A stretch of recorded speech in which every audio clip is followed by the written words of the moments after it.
আখিরাতে বিচারের মুখোমুখি হওয়া থেকে বাঁচতে আজ আমরা তিনটি আমলের কথা আপনাদের সঙ্গে শেয়ার করতে চাই।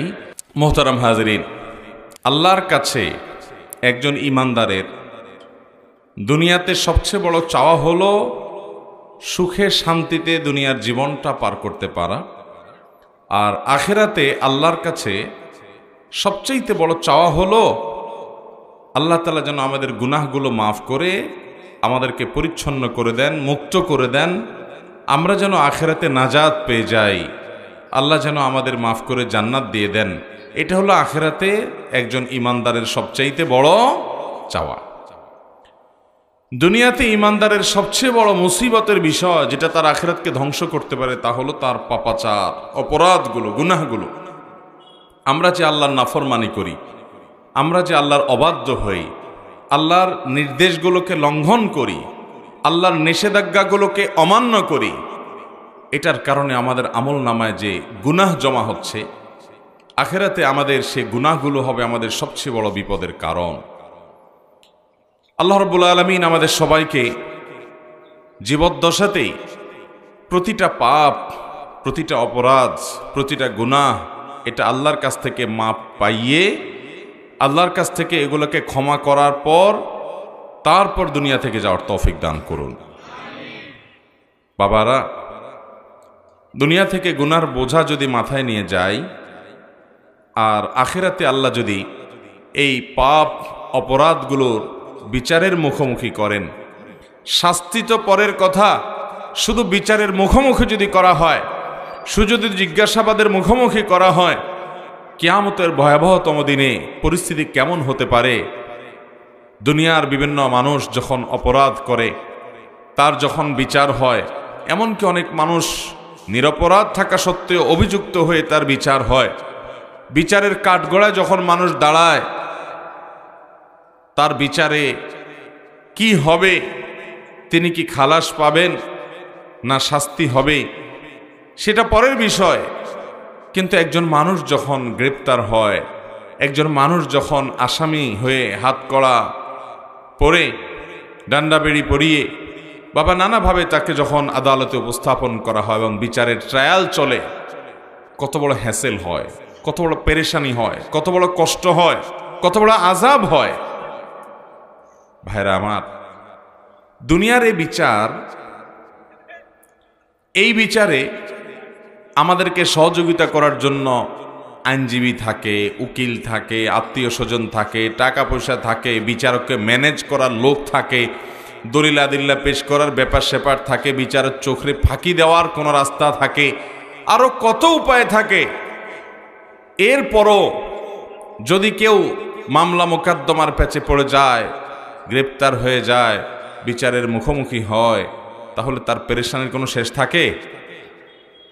বাবারা, কিয়ামতের ময়দানে যখন আমরা আসামি হয়ে উঠব, তখন আল্লাহ রাব্বুল আলামিনের সামনে ওই আদালতে কেউ ওকালতি করার সাহস পাবে? কোনো ওকালতি চলবে না ভাই। উকিলরাই এনএফসি করতে শেষ হয়ে যাবে। দুনিয়ার উকিলরা যে টাকা খায়া মামলার মোড় ঘুরাই দিছি, মিথ্যা সাক্ষী দাঁড় করাইছি, এটা করছি সেটা করছি, বিচারক ম্যানেজ করছি, অন্যায় করছি, অপরাধ করছি, হাজার গুনাহ। আল্লাহর কাছে কোনো উকিলের ওকালতি চলবে না ভাই, কোনো উকিলের ওকালতি চলবে না। আত্মীয় স্বজনও কেউ আপনার পাশে দাঁড়াবার মতো থাকবে না। সেই বিচারের সময় আপনি কোনোভাবে বিচারকে প্রভাবিত করার মামু খালু দিয়ে, হাই হ্যালো দিয়ে, কোনোভাবে টাকা পয়সা দিয়ে আপনি আল্লাহ রাব্বুল আলামিনকে কোনোভাবে ইনসাফ থেকে এক চুল পরিমাণ সরাতে পারবেন? ওমা রব্বুকা বিযাল্লামিল লিল আবিদ। আপনার রব, আমার রব, তিনি বান্দার প্রতি কোনো জুলুম করবেন না। ভাইয়েরা, বাবারা, সবাইকে যার যার প্রাপ্য বুঝিয়ে দিবেন, প্রত্যেকটা মানুষকে। সেই ভয়াবহতম দিনে বিচারের যখন মুখোমুখি হবে, বিচারের অপেক্ষায় যে কষ্ট থাকবে, বিচারের অপেক্ষায় যে যন্ত্রণা থাকবে, সূর্য মাথার একেবারে কাছাকাছি থাকবে, বিচার কার্য এখনো শুরু হচ্ছে না কেন, সেজন্য অস্থির হবে মানুষ, হাহাকার করবে, নবীদের কাছে কাছে যাবে, আমাদের প্রিয় নবী সাল্লাল্লাহু আলাইহি সাল্লামের কাছে যাবে, তিনি সিজদায় পড়ে যাবেন, আল্লাহর কাছে সুপারিশ করবেন বিচার করার, আল্লাহ বিচার শুরু করবেন। এটা হলো বিচারের শুরু। এরপরে বিচারের শেষ কি, তার বিবরণ গোটা কোরআন জুড়ে আছে, গোটা হাদিস জুড়ে আছে। আখিরাতের কাঠগড়ার আসামি যদি আমরা কেউ হয়ে যাই, তাহলে আর রক্ষা নাই ভাইরা। যে শাস্তি, যে কষ্ট, যে যন্ত্রণা, যে আযাব, আল্লাহ রাব্বুল আলামিন সে আযাব থেকে আমাদের সবাইকে মুক্তি নসিব করুন। এই জন্য ভাইরা, দুনিয়ার জিন্দেগিতে তওবা ইস্তেগফার করে আল্লাহর কাছ থেকে নিজের পাপ গুনাহগুলোকে মাফ করিয়ে নিয়ে তারপরে দুনিয়া থেকে যাওয়ার চেষ্টা করতে হবে। এই জন্য ঈমানদার পাপ হতে পারে, কিন্তু তওবা করতে দেরি করবে না, কারণ সে জানে গুনাহকে আমলনামা থেকে, নিজের হিসাবের খাতা থেকে পাপকে মুছে দেওয়ার জন্য যে রিমুভার আছে, সেটা হলো একমাত্র তওবা এবং ইস্তেগফার। তওবা এবং ইস্তেগফারের মাধ্যমে কাবিরা গুনাহগুলোকে আমাদের আমলনা থেকে আমরা মুছিয়ে দিতে পারি, আল্লাহ যদি কবুল করেন। মোহতারাম হাজিরিন, এই জন্য আখিরাতে বিচারের মুখোমুখি হওয়া থেকে বাঁচতে হলে দুনিয়াতে গুনাহগুলোকে আল্লাহর কাছ থেকে মাফ করিয়ে নিয়ে তারপরে যেতে হবে ইনশাআল্লাহ। গুনাহগুলো মাফ করে যাওয়ার চেষ্টা করব তো ইনশাআল্লাহ। এই জন্য বাবারা, ভাইয়েরা, নবী করিম সাল্লাল্লাহু আলাইহি সাল্লাম কত আমল আমাদেরকে শিখিয়েছেন, কত আমল। তিনি আমাদের প্রতি রউফ ছিলেন, তিনি আমাদের প্রতি অনেক দয়ালু মায়ালু ছিলেন। আমাদের প্রিয় নবী সাল্লাল্লাহু আলাইহি সাল্লাম আল্লাহর কাছ থেকে প্রাপ্ত ওহীর ভিত্তিতে তিনি আমাদেরকে প্রতিনিয়ত পথ নির্দেশ করে গেছেন, কিভাবে গুনাহগুলো সব মাফ করায় তারপরে যেতে পারবো, যে আল্লাহর কাঠগড়ার আসামি হতে হবে না বা সেখানে খুব বেশি হ্যাচেল পোহাতে হবে না। এই জন্য বহু আমল শিখাই দিয়ে গেছেন। সকালে সাইয়্যিদুল ইস্তেগফার করবেন, সন্ধ্যা সাইয়্যিদুল ইস্তেগফার পড়বেন, দিনের ভিতরে বহুবার ইস্তেগফার পড়তে থাকবেন, অনবরত আল্লাহর কাছে মাপ চাইতে থাকবেন। অমুক আমল করলে আল্লাহ গুনাহ মাফ করে দিবে, তমুক আমল করলে আল্লাহ তাআলা গুনাহ সাফ করে দিবে, অমুক আমল করলে সমুদ্রে ফেনা পরিমাণ গুনাহ থাকলে আল্লাহ মাফ করে দিবে। এরকম নানাবিধ দোয়া, নানাবিধ আমল, নানাবিধ বিষয় নবী সাল্লাল্লাহু আলাইহি সাল্লাম শিক্ষা দিয়েছেন, উদ্দেশ্য যাতে তার উম্মতরা কেউ আখিরাতের ভয়াবহতম দিনে আল্লাহর কাঠগড়ায় আসামি হয়ে অস্থির হয়ে সেদিন যেন কাজ হবে না, সেই রকম ভয়াবহ পরিস্থিতির মুখোমুখি যেন না হয়। আমরা সেরকম পরিস্থিতি থেকে বাঁচার জন্য চেষ্টা করব ইনশাআল্লাহ। মুহতারাম হাজিরিন, সেজন্য আজ আমরা তিনটি আমলের কথা আপনাদের সঙ্গে শেয়ার করতে চাই, যে আমলগুলো একজন মানুষকে মায়ের গর্ভ থেকে একটা শিশু যখন ভূমিষ্ঠ হয়, নবজাতক শিশুর যখন জন্ম হয়, এই শিশু যেরকম নিষ্পাপ, তার যেরকম কোনো আমলে খারাপ বলতে কিচ্ছু নাই, পুরো প্রোফাইল ক্লিন, পরিষ্কার। এই তিনটি আমল যেগুলোর কথা শেয়ার করতে চাই, নবী আলাইহিস সালাম হাদিসের আলোকে এই আমলগুলোর মাধ্যমে আমাদের বদামলগুলো সবগুলো মাফ হয়ে নবজাতক শিশুর যেরকম প্রোফাইলে কোনো গুনাহ নাই, অপরাধ নাই, এরকম অপরাধ মুক্ত শিশুর মতো নিষ্পাপ হয়ে যাব ইনশাআল্লাহ। আমলগুলোর কথা বলবো। মুহতারাম হাজিরিন, শিশুর মতো নিষ্পাপ হওয়ার মতো আমলগুলোর ভিতরে সর্বপ্রথম আমল, যে আমলের মাধ্যমে আপনি নবজাতক শিশুর মতো নিষ্পাপ হতে পারবেন, সে আমলটি হলো বিশেষ যে শর্ত শারায়াত আল্লাহ তাআলা হজের ব্যাপারে দিয়েছেন, সে সকল শর্তগুলোকে পূরণ করে আপনি যদি হজ করতে পারেন, তাহলে সহিহ মুসলিমের হাদিসের বর্ণনা অনুযায়ী আল্লাহ তাআলা এই ফজিলত আপনাকে দান করবেন। নবী আলাইহিস সালাম বলেছেন, মান হাজ্জা হাযাল বাইত ফালাম ইয়ারফুস ওয়ালাম ইয়াফসুক রাজাআ কায়াউমি ওয়ালাদাতহু উম্মুহ।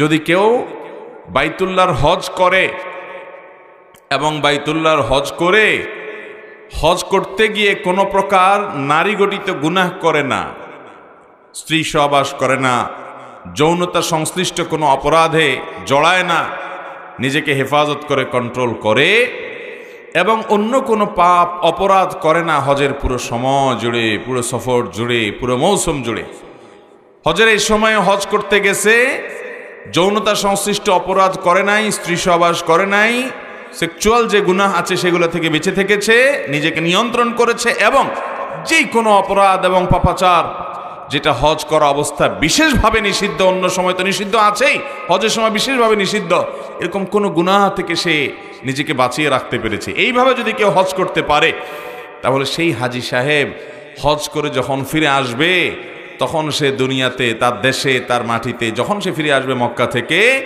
তখন সে একটা নবজাতক শিশু মায়ের গর্ভ থেকে দুনিয়াতে যেরকম আসে ওইরকম নিষ্পাপ হয়ে সে বাড়িতে ফিরে যাবে। আল্লাহ রাব্বুল আলামিন সেরকম ফজিলতপূর্ণ একটা হজ আমাদের সবাইকে করার তৌফিক দান করুন। ভাইরা আমার, হজের জন্য আল্লাহর কাছে চোখের পানি ফেলে দোয়া করতে হয়, আল্লাহ তোমার ঘর না দেখায় আমাদের কাউকে নিও না, বারবার নিও আল্লাহ। দোয়া করবেন তো ইনশাআল্লাহ। এবং টাকা পয়সা জমাইতে শুরু করেন, অল্প অল্প করে। আপনার 10, 20, 50 টাকা করে জমানোর সুযোগ আছে তো ওইটাই জমান, আল্লাহ তাআলা একদিন তৌফিক দিবেন।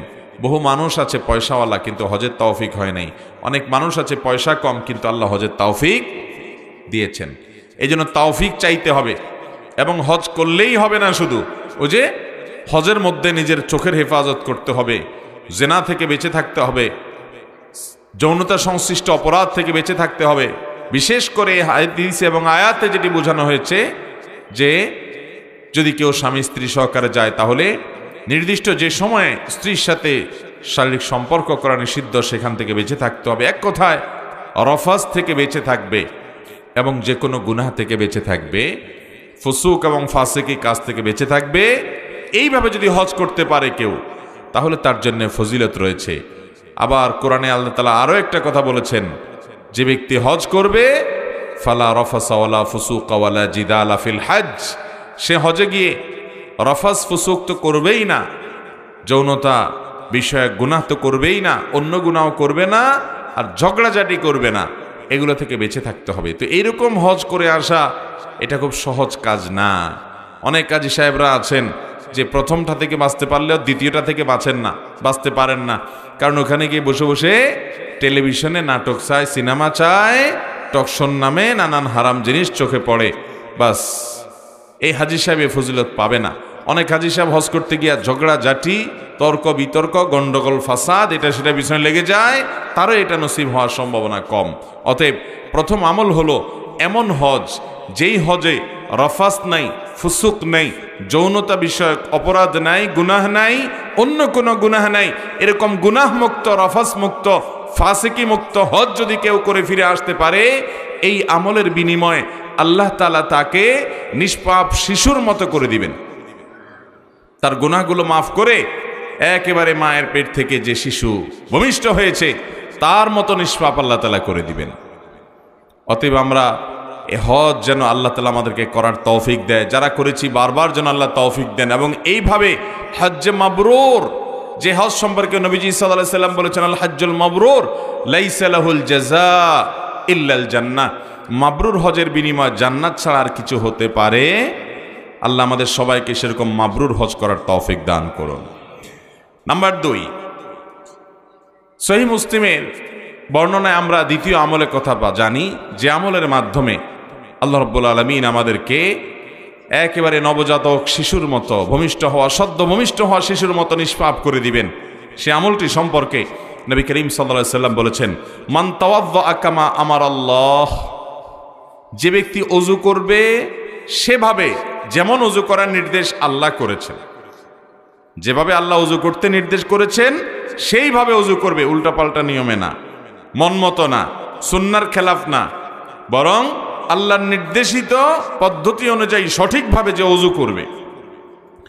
ফাকামা ওয়া সাল্লা, এরপর দাঁড়াবে, দাঁড়িয়ে সালাত আদায় করবে, নামাজ পড়বে। ফাহামিদাল্লাহ ওয়া আথনা আলাইহি, এরপরে আল্লাহর প্রশংসা করেছে, আল্লাহর স্তুতি গুণগান করেছে, আল্লাহ অনেক নিয়ামত দিয়েছে সেগুলো স্বীকৃতি সে দিয়েছে।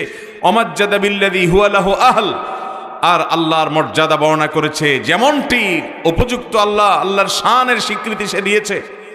ওয়াফাররাগা লাহু কলবাহ, এবং এরপর তার অন্তরটাকে মুক্ত করেছে, শুধু আল্লাহকে অন্তরে স্থান দিয়ে দুনিয়ার মোহ, লোভ, লালসা, পাপের প্রতি আকর্ষণ, এগুলো থেকে অন্তরকে পরিচ্ছন্ন করে আল্লাহ রাব্বুল আলামিনকে অন্তরে স্থান দিয়েছে, অর্থাৎ আল্লাহর স্মরণকে অন্তরে স্থান দিয়েছে, আল্লাহর আনুগত্যকে অন্তরে বসিয়ে নিয়েছে। সালাতের পর আল্লাহর প্রশংসা করে এইভাবে যদি কেউ আল্লাহ রাব্বুল আলামিনের কাছে সারেন্ডার করে, অন্তরে আল্লাহকে স্মরণ করে, কারণ আকিমিস সালাতা লিযিকরি, আল্লাহ বলেছেন সালাত কায়েম করো আমার জিকিরের জন্য। এভাবে যদি কেউ করে তাহলে জিকির ওযুটা করবে যথাযথভাবে যেমন আল্লাহ নির্দেশ করেছেন, এরপরে দাঁড়িয়ে সালাত আদায় করবে সুন্দরভাবে, তারপর আল্লাহর প্রশংসা গুণকীর্তন, আল্লাহর মর্যাদার বর্ণনা, এরপর নিজের অন্তরটাকে আল্লাহর জন্য খালি করে আল্লাহর স্মরণ অন্তরে এনে যে ব্যক্তি মাশগুল হবে জিকিরে, নবী করিম সাল্লাল্লাহু আলাইহি সাল্লাম বলেছেন সহিহ মুসলিমের বর্ণনা অনুযায়ী এই ব্যক্তির এই কাজ করার পর তাকে আল্লাহ রাব্বুল আলামিন সদ্য ভূমিষ্ঠ হওয়া শিশুর মতো নিষ্পাপ করে দিবেন। আমলটা করার চেষ্টা করব তো ইনশাআল্লাহ। আমাদের তো আজকাল ওযুরও ঠিক ঠিকানা নাই, নামাজেরও ঠিক ঠিকানা নাই। কোন রকম নামাজটা যদি পড়তে পারি, সালামটা ফিরানো শেষ, মোবাইলের মোনাজাত শুরু, ঠিক না বেঠিক? সালাম ফিরানো শেষ, দুনিয়ার নানা ধান্দার ভিতরে চলে যাই, অথচ নামাজের পরে দোয়া জিকির আছে, আল্লাহর জিকির আছে, এগুলো পড়তে হয়, তাসবিহগুলো পড়তে হয়, দোয়াগুলো পড়তে হয় স্মরণের জন্য, কারণ নামাজের উদ্দেশ্যই হলো আল্লাহর স্মরণ। আর আমাদের নামাজের মধ্যে আল্লাহ ছাড়া আর সব কিছু স্মরণ হয়, ঠিক না বেঠিক? অতএব নামাজটাকে সুন্দর করার চেষ্টা করব তো ইনশাআল্লাহ। এই হাদিসে আপনি লক্ষ্য রাখবেন, ওযুর ব্যাপারে নবী সাল্লাল্লাহু আলাইহি সাল্লাম বলেছেন যে ব্যক্তি আল্লাহ যেভাবে নির্দেশ করেছেন সেভাবে ওযু করে। খেয়াল করেন, তাহলে ওযুর মধ্যে বোঝা গেছে কি আছে? ভেজাল। ওযু নিয়ে খুব একটা আলোচনা হয় না, আমরা নামাজ নিয়ে অনেক কথা কম বেশি শুনি, কিন্তু ওযু নিয়ে কথা শুনি না, যে ওযুর মধ্যে আবার ভেজাল কি। আমরা মনে করি হাত ধুইলাম, মুখ ধুইলাম, কুলি করলাম, নাকে পানি দিলাম, মাথা মাসে করলাম, পাও দিলাম, ওযু হয়ে গেল, ঠিক আছে। তো এখানে আবার ঝামেলার জায়গাটা কোথায়? ইউটিউবে আমাদের একটা ভিডিও আছে বেশ 40-50 মিনিটের, ওযুতে যে ভুলগুলো হয়তো আপনিও করেন, ওইটা শুনে নিতে পারেন। আমরা ওইটা ইনশাআল্লাহ পরবর্তীতে অন্য কোথাও আলোচনা করব। শুধুমাত্র মোটা দাগে একটা কথা বলে রাখি, নবী করিম সাল্লাল্লাহু আলাইহি সাল্লাম আমাদেরকে ওযুর যত ফজিলত শুনাইছেন, ওযুর যত কি শুনাইছেন? ফজিলত, যে ওযুর লাভ মর্যাদা শুনাইছেন, তার সবগুলো হাদিসেই আমরা একটা শব্দ দেখি, সেটা হলো ইসবাগুল ওযু। নবী করিম সাল্লাল্লাহু আলাইহি সাল্লাম বলেছেন আসবিগুল ওযু আয় আকমিলু, তোমরা ওযুকে পরিপূর্ণভাবে করো, সুন্দরভাবে করো, ঠিকঠাকভাবে করো। ওযুর ইসবাগ করতে বলা হয়েছে, অর্থাৎ ওযুকে ভালোভাবে করতে বলা হয়েছে। এখন আমি যদি ওযু আবার ভালোভাবে ছাড়া মন্দভাবে কিভাবে করে এটা যদি বিবরণ দিতে যাই, লম্বার সময় চলে যাবে। আমি যদি একটা ছোট্ট উপমা দেই, ওযুতে যে পরিমাণ পানি অপচয় আমরা টেপে যখন ওযু করি, যে পরিমাণ পানি অপচয় করি, শুধু এটার হিসাব দিলেই কিয়ামতের ময়দানে যদি এটা হিসাব দেওয়া লাগে, তাহলে আর কিছু লাগবে না ধরা খাওয়ার জন্য। টেপ ছেড়ে যে পরিমাণ পানি ব্যবহার করেন ওযুতে, বড় একটা বালতি রেখে ধরে দেখেন তো কি পরিমাণ পানি হয়। বিশাল এক বালতি দেখা যাবে চলে গেছে একবার ওযু করতে গিয়ে। এই গত উমরার সফরে মদিনাতে একটা মিউজিয়ামে যাওয়ার সুযোগ আমার হয়েছে। সেখানে নবী করিম সাল্লাল্লাহু আলাইহি সাল্লাম যে পাত্রে ওযু করতেন, যে পাত্র দিয়ে গোসল করতেন, ওই রকম পাত্র, হুবহু ওই পাত্র না, ওই পাত্রটা সে যুগের সে পাত্রের সাইজ কি ছিল ওইটা জাদুঘরে রাখা আছে। আমি মোবাইলে ছবিও তুলে নিয়ে আসছি এবং দেখে আমি চিন্তা করলাম সুবহানাল্লাহ, এরকম একটা পাত্র দিয়ে যদি আজকাল আমাদের কাউকে ওযু করতে দেয়া হয়, বলবে আমার সাথে কি আর কি করতেছেন, এটা দিয়ে কেমনে ওযু করব? অথচ এতটুকু পানি দিয়ে তার ওযু হয়ে যেত। মুহতারাম হাজিরিন, ওযুর ভুল নিয়ে আমরা ভিন্ন একদিন আলোচনা করব, কিন্তু এই হাদিসের ভাষ্য খেয়াল করেন, মান তাওয়াদ্দা কামা আমারাহুল্লাহ কামা আমারাল্লাহ, আল্লাহ তাআলা যেভাবে নির্দেশ করেছেন সেভাবে যে ওযু করে, তাহলে ওযুতে অনেক উল্টাপাল্টা আমাদের হয়। ওযুতে মেসওয়াক করতে হয়, ওযুর একটা গুরুত্বপূর্ণ আমল হলো ওযুতে কি করতে হয়? মেসওয়াক করতে হয়। এটা ওযুর একটা গুরুত্বপূর্ণ সুন্নাহ। যাদের পকেটে মেসওয়াক আছে একটু বাইর করে দেখান তো দেখি, বাইর করেন দেখি। যারা মুসলমান মায়ের পুত বাপের পুত আছেন, মাশাআল্লাহ, এক বাপের পুত পাওয়া গেছে। হ্যাঁ, আর বাকি সব কি মায়ের পুত নাকি? কিরে ভাই, মাশাআল্লাহ, আরেকজন পাওয়া গেছে। আর আছেন রে ভাই? মেসওয়াক না কলম? এটা মেসওয়াক নেই, ঠিক আছে। আরেকজন আছে, আরো একজন আছে, খুব অল্প কয়েকজন মানুষ আছেন। বাকিদের কি অবস্থা? আপনারা ওযু করেন না? ওযু করেননি না বিনা ওযুতে নামাজ পড়েন? তাহলে মেসওয়াক নাই কেন? মুসলমানের পকেটে মেসওয়াক থাকতে হবে কি হবে না? ভাইরা আমার, আমার বাসায় সবসময় মেসওয়াক ফ্রিজে রাখা থাকে বাচ্চাদের জন্য, যে কোনো অবস্থাতে মেসওয়াক যাতে মিস না হয় সব সময়। আল্লাহ রাব্বুল আলামিন সুন্দরভাবে, তাহলে মেসওয়াক কোনো থাকতে হবে, কারণ উজু করতে হবে। আল্লাহ তাআলা আমাদেরকে সুন্দরভাবে উজু করার তৌফিক দান করুন। তাহলে দ্বিতীয় যে আমলটা, আল্লাহ রাব্বুল আলামিন যে আমলের বিনিময়ে আমাদেরকে সদ্য ভূমিষ্ঠ হওয়া শিশুর মতো নিষ্পাপ করে দিবেন, সমস্ত গুনাহ মাফ করে, সে আমলটা হলো উত্তম রূপে ওযু হবে, এরপর দাঁড়িয়ে নামাজ হবে, আল্লাহর প্রশংসা গুণকীর্তন হবে, আল্লাহর মর্যাদার বর্ণনা হবে, স্বীকারোক্তি দেওয়া হবে। এরপর আল্লাহর জন্য অন্তরটাকে ফারেক করবেন, অন্তরে দুনিয়া সব বের করে দিয়ে শুধু আল্লাহর স্মরণ, আল্লাহর জিকির অন্তরে রাখবেন। ভাইরা আমার, আজকে স্মার্টফোন, এই মোবাইল ফোন আমাদেরকে আল্লাহর জিকির থেকে গাফেল করে দিয়েছে। আমাদের এখন আল্লাহর কথা মনে আসে না, আল্লাহর কথা জিকির করার, স্মরণ করার টাইমও নাই, কারণ অবসর সময়গুলো সব মোবাইলে নিয়ে গেছে। এমনকি টয়লেটে ঢুকে বসে থাকি, তখন আল্লাহর জিকিরও মুখে করা যায় না, ওই টাইমটাও শয়তান দখল করে ফেলছে মোবাইল দিয়া। ঠিক না ভাই? ঠিক। তাহলে উত্তম রূপে ওযু, এটা অনেক ফজিলতপূর্ণ আমল। এরপর এইভাবে আপনি সালাত আদায় করে আল্লাহর প্রশংসা ইত্যাদি করলে ইনশাআল্লাহ আমলের মাধ্যমেও সদ্য ভূমিষ্ঠ হওয়া শিশুর মতো নিষ্পাপ হওয়া যাবে ইনশাআল্লাহ। নাম্বার 3, মুসনাদে আহমদে বর্ণিত হয়েছে, নবী করিম সাল্লাল্লাহু আলাইহি ওয়াসাল্লাম বলেছেন, আল্লাহ রাব্বুল আলামিন হাদিসে কুদসিতে বলেন, ইযা বতালাইতু আবদাম মিন ইবাদি মুমিনান, আমি যখন আমার কোন ঈমানদার বান্দাকে পরীক্ষায় ফেলাই, বিপদে ফেলাই, আল্লাহ বলছেন আমি যখন আমার কোন ঈমানদার বান্দাকে বিপদে ফেলি, সেই বিপদে পড়ার পর হাহুতাশ, অস্থির, গালমন্দ, ভাঙচুর এসব না করে বিপদে পড়েছে, সে এরপরে কি করে? ফাহামিদানি, সে আমার প্রশংসা করে। ওয়াসবারা আলা মা আবতালাইত, এবং তাকে যে পরীক্ষার মধ্যে ফেলেছি, তাকে যে কষ্ট দিয়েছি, তাকে যে পরীক্ষা নিচ্ছি আমি কষ্ট দিয়ে, এজন্য সে সবর করে হাহুতাশ তো করেই না, বরং উল্টা আল্লাহর প্রশংসা করে, যে আল্লাহ সুখে রাখলে যেরকম আপনি, আমি খুশি, আপনার শুকর আদায় করলাম, আপনি আমাকে দুঃখে ফেলেছেন, এখনো আমি আপনার শুকর আদায় করি, আলহামদুলিল্লাহ বললাম। এইরকম যদি কোনো ইমানদার, স্ট্রং মজবুত ইমানওয়ালা, হিম্মতওয়ালা ইমানদার যদি করতে পারে, বলতে পারে, ফাইন্নাহু ইয়াকুমু মিন মাদজাহি যালিক, এইরকম অবস্থান যদি কেউ নিতে পারে, যে বিপদে সে ভেঙে পড়ে না, বরং আল্লাহর উপরে সন্তুষ্ট থাকে, যে আমার আল্লাহ যে হালে রেখেছেন আমি সে হালের উপরে খুশি, আলহামদুলিল্লাহ বলে মেনে নেয়, এই কাজটা করতে পারলে, এই লোকটা যখন উঠে, তখন আল্লাহ রাব্বুল আলামিন তার এই সবরের বিনিময়ে তাকে সদ্য ভূমিষ্ঠ হওয়া শিশুর মতো নিষ্পাপ করে দেন। বিপদ আপদ আমাদের জীবনে আসে নাকি আসে না? সবার জীবনেই কম বেশি, কিন্তু কয়জন আছেন বলেন তো, একটা বিপদ আসার পরে হাসি মুখে আল্লাহ শুকর আদায় করছেন? কাজটা কিন্তু খুব সহজ কাজ না, কাজটা অনেক। এই ওয়াজ আপনাকে করতে দিলে আপনি হয়তো আমার চেয়ে তারা ভালোও পারেন বা কিছু বলতে পারবেন, কিন্তু যখন বিপদে আমরা পড়ে যাব তখন আমল করতে পারলাম কিনা, সেটাই হলো বড় প্রশ্নের বিষয়। আল্লাহ আমাদের সবাইকে সেরকম সবরকারী হওয়ার তৌফিক দান করুন। নামাজি মুসলমান পাবেন, রোজাদার মুসলমান পাবেন, দাড়িয়ালা মুসলমান পাবেন, কিন্তু সবরকারী মুসলমান খুব বেশি পাবেন না। হুলস্থুল, বিশেষ করে বিপদ আপদে ভেঙে পড়ে অনেকে তো আল্লাহর প্রতি নিরাশ হয়ে আল্লাহর প্রতি এমন কথা বলে যে কুফরি কালাম হয়ে যায়, ইমান থেকে খারিজ হয়ে যায়। মনে রাখবেন, আপনার যে কোনো বিপদ, যে কোনো আপনার জীবনের কষ্ট, এই সবগুলো আল্লাহ তাআলা দেখছেন কি দেখছেন না? আল্লাহর নিয়ন্ত্রণের বাইরে কি কিছু আছে? আল্লাহর নিয়ন্ত্রণের বাইরে কিছু আছে? কিচ্ছু নেই। অতএব আল্লাহ রাব্বুল আলামিনের কাছে নিজেকে সারেন্ডার করতে হবে, সঁপে দিতে হবে, সমর্পণ করতে হবে, তার সামনে নিজেকে উপস্থাপন করতে হবে। বিপদে আবার হাসবেন কিভাবে? আচ্ছা, বিপদে আবার আল্লাহর প্রশংসা করবেন কিভাবে? ধরুন আল্লাহ তাআলা আপনাকে একটা বিপদে ফেলেছেন কি?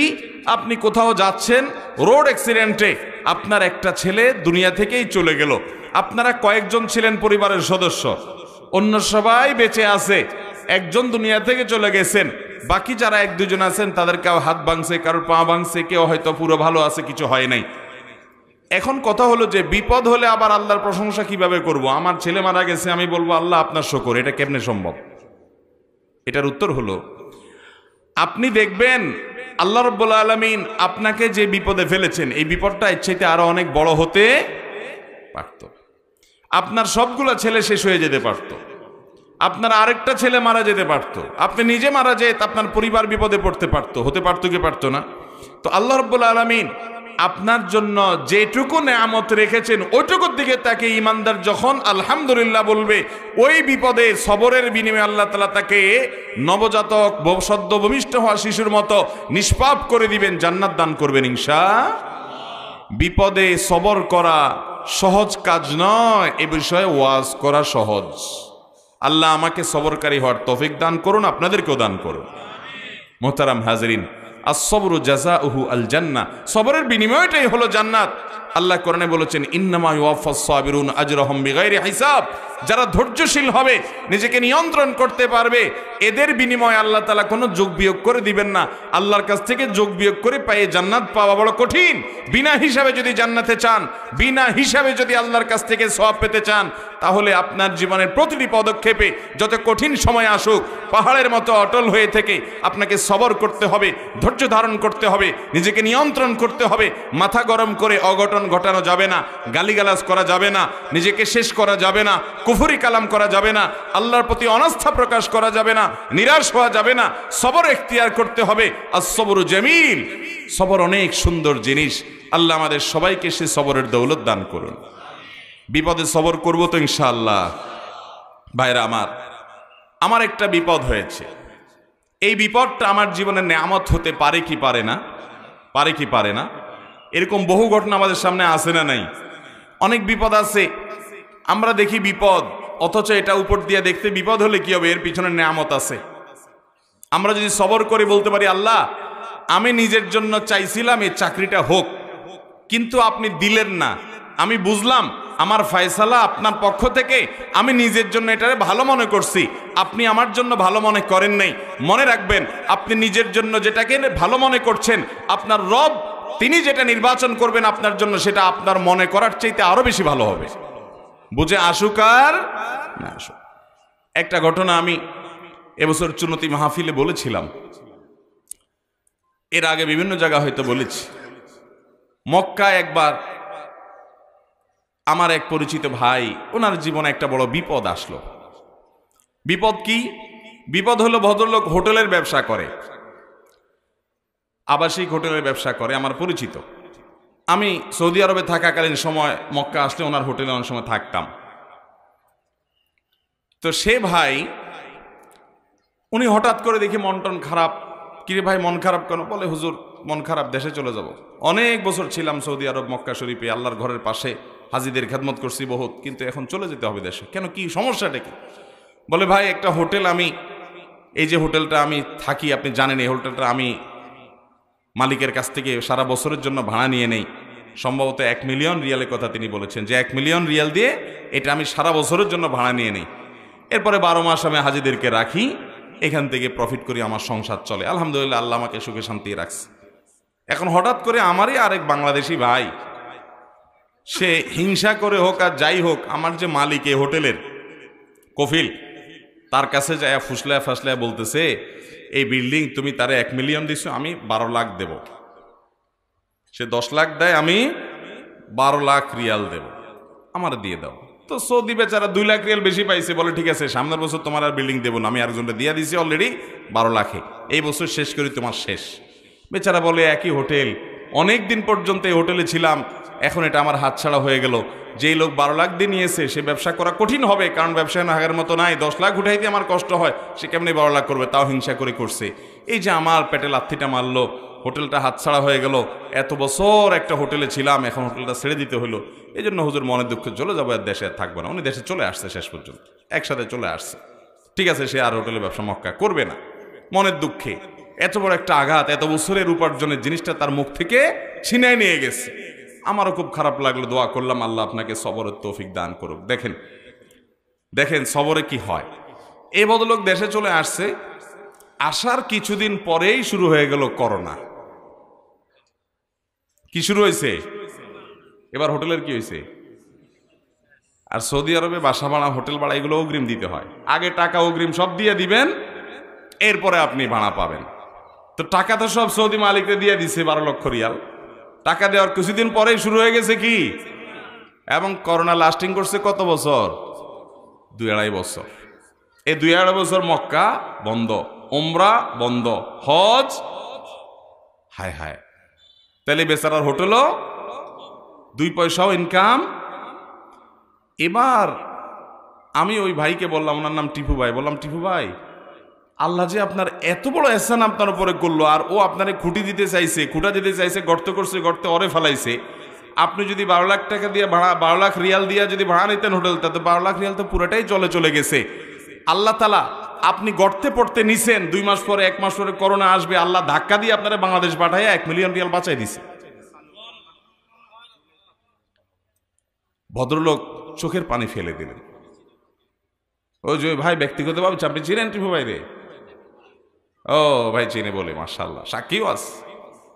আমার জুমা মসজিদে একবার এই ঘটনা বলার পর অদ্ভুত ব্যাপার, ওনার সাথে, উনি আমার মসজিদে কোনোদিন আসে নাই। ওই দিন জুমার সময় আমি ঘটনা বলছি, ঘটনার পরে আয়সা দিকে আমার সামনে খাড়া নামাজের পরে, বলে আমি উপরে দোতলা বসে শুনছি আপনি আমার গল্প বলছেন। ভাইরা আমার, এরকম এক ভাইয়ের কথা বলেছি, এরকম শত শত হাজার হাজার মানুষ আমরা আমাদের মধ্যেও আছি, আমরা নিজেরা ফিল করি না। আল্লাহ যদি কোনো বিপদ দেয়, আমি দেখতেছি আমার ক্ষতি, এই ক্ষতির পেছনে আমার কোনো কল্যাণ থাকতে পারে কি পারে না? দুনিয়াতে যদি কোনো কল্যাণ নাও থাকে, আর বিনিময় যদি আল্লাহ কিয়ামত দিন ডাইকা বলে, বান্দা তোরে এতগুলা বিপদ দিছিলাম, তুই অধৈর্য হস নাই, সবর করছস, বিনিময় আজ যা তোরে জান্নাতটা দিয়ে দিলাম। লস প্রজেক্ট না লাভের প্রজেক্ট? ইমানদারের লস হবে। অতএব সবর করবো তো ইনশাআল্লাহ। গালিগালাজ করবেন, রাগ হলে, বিপদ হলে গালিগালাজ করবেন, আসার ফিসার করবেন, আল্লাহর প্রতি অধৈর্য হবেন, সবর করবেন তো ইনশাআল্লাহ। বিপদ হয়েছে বোর গোষ্ঠী উদ্ধার করবেন, গায়ে হাত তুলবেন, সবর করবেন তো ইনশাআল্লাহ। সবর করলে ভাই আল্লাহ রাব্বুল আলামিন অফুরন্ত সওয়াব দিবেন বিনা হিসাবে। আল্লাহর কাছ থেকে সওয়াব আর জান্নাত পেতে চাইলে সবরের কোনো বিকল্প, সবরে মেওয়া ফলে মুখে বললে হবে না, আমলও করতে হবে। অনেকে সবর করে, কিরকম সবর জানেন? ধরেন মসজিদ থেকে জুতাটা চোরে নিয়ে গেছে, এরপরে সে অস্থির হয়ে চোরের 14 গোষ্ঠী ধরে মা বাপ তুলে গালিগালাজ দিয়ে মসজিদ কমিটির গোষ্ঠী উদ্ধার করে, এরা সিসি ক্যামেরা রাখে না কেন, জুতা চোর এখানে কেন আসে, আমার এটা হইলো কেন, অস্থির সস্থির হইয়া দেখছে যে লাভের লাভ তো কিছু না, জুতা তো নিয়ে বেচারা পার। এবার শেষমেশ সব গালিগালাজ এর ভান্ডার শেষ, আর গালি মুখ দিয়ে আসে না, যা ছিল মুখস্থ সব দেওয়া শেষ হয়ে গেছে। এবার বলে যে কি আর করা, আল্লাহ ভরসা, সবর করি। এটা কি সবর হবে? ইন্নামাস সবর ইনদা সাদমাতিল উলা, নবীজি সাল্লাল্লাহু আলাইহি সাল্লাম বলেছেন সবর হবে প্রথম ধাক্কার সময় নিজেকে নিয়ন্ত্রণ করতে পারলে, ঢোক গিলে ফেলতে পারছেন, নিয়ন্ত্রণ করতে পারছেন, মুখ দিয়ে খারাপ কিছু বাইর হয় না, এর নাম সবর। চেষ্টা করবেন তো ইনশাআল্লাহ, সবর করার চেষ্টা করবেন তো ইনশাআল্লাহ। আল্লাহ আমাদের সবাইকে তৌফিক দান করুন। আবারও বলি, সদ্য ভূমিষ্ঠ হওয়া শিশুর মতো নিষ্পাপ হয়ে যাওয়ার জন্য এমন একটা হজ জীবনে যদি করার তৌফিক হয় ভাই, যে হজে রাফাস নেই, যে হজে ফুসুক নেই, যে হজে যৌনতা সংশ্লিষ্ট গুনাহ নেই, এবং যে হজে কোনো অন্য সাধারণ পাপাচার নাই। অনেক দেশে মেয়েরা আসে, চোখের গুনাহ, জেনা, ব্যভিচার, বিশেষ করে মনের জেনা, চোখের জেনা, এগুলো করার সুযোগ তৈরি হয়, এবং অনেকে অবসর সময়ে গীবত, শেকায়েত, আড্ডা, এটা সেটা করে হজ নষ্ট করে, ঝগড়াঝাটি করে। এগুলো থেকে যদি মুক্ত রেখে হজ করতে পারেন, সেই হজ, এটা হলো প্রথম আমল, যেটা আপনাকে সদ্য ভূমিষ্ঠ হওয়া শিশুর মতো আল্লাহর কাছ থেকে মাপ পাইয়ে দিতে সহজ হবে, সহযোগিতা কর্মীর মাধ্যমে আপনি পাবেন। দ্বিতীয়ত হলো ওই যে উত্তম রূপে ওযু করে, দাঁড়িয়ে নামাজ পড়ে, আল্লাহর প্রশংসা করে, গুণকীর্তন করে, মর্যাদার বর্ণনা করে, আল্লাহর জন্য অন্তরটাকে ফারেক করলেন, খালি করলেন, আল্লাহর জিকির এবং স্মরণ করলেন, আল্লাহর সাথে মুনাজাত, আল্লাহর সাথে মনে মনে কথোপকথন করলেন, আল্লাহর দিকে রুজু হলেন, মনোনিবেশ করলেন। এর মাধ্যমে আল্লাহ তাআলা সদ্য ভূমিষ্ঠ হওয়া শিশুর মতো নিষ্পাপ করবেন। আর তৃতীয়ত হলো, আল্লাহ কোনো বিপদ দিয়েছেন, বিপদে আপনি অস্থির না হয়ে বরং উল্টা বলতেছেন, আল্লাহ আপনি সুখ দিয়েছেন, তখন আপনার প্রশংসা করেছি, আপনি আমাকে দেন নাই, আমি তাও আপনার শুকর আদায় করি, আলহামদুলিল্লাহ, আমি তখনও বলছি। দুঃখে আলহামদুলিল্লাহ বলার সোজা কথা না ভাই, চুপচাপ থাকা এটা মোটামুটি যায়, কিন্তু চুপচাপ শুধু না, আল্লাহ দিছে দুঃখ, আমি বলতেছি আল্লাহ আলহামদুলিল্লাহ, শুকর, আমি খুশি, আল্লাহ আমার কোনো দুঃখ নাই, আপনি আমার জন্য যা নির্বাচন করেছেন, আমার নিজের নির্বাচনের চাইতে আপনার নির্বাচন নিশ্চয়ই অনেক বেশি আমার জন্য ফলপ্রসূ উপকারী হবে, আমি মেনে নিলাম। শুধু তাই নয়, আমি আপনার এই না দেওয়ার কারণে, এই বিপদের কারণে উল্টা বরং আপনার প্রশংসা জ্ঞাপন করছি। এটা অনেক বড় একটা ব্যাপার। এই রকম সবর করতে পারলে আল্লাহ তাআলা সদ্য ভূমিষ্ঠ হওয়া শিশুর মতো নিষ্পাপ করে দিবেন ইনশাআল্লাহ।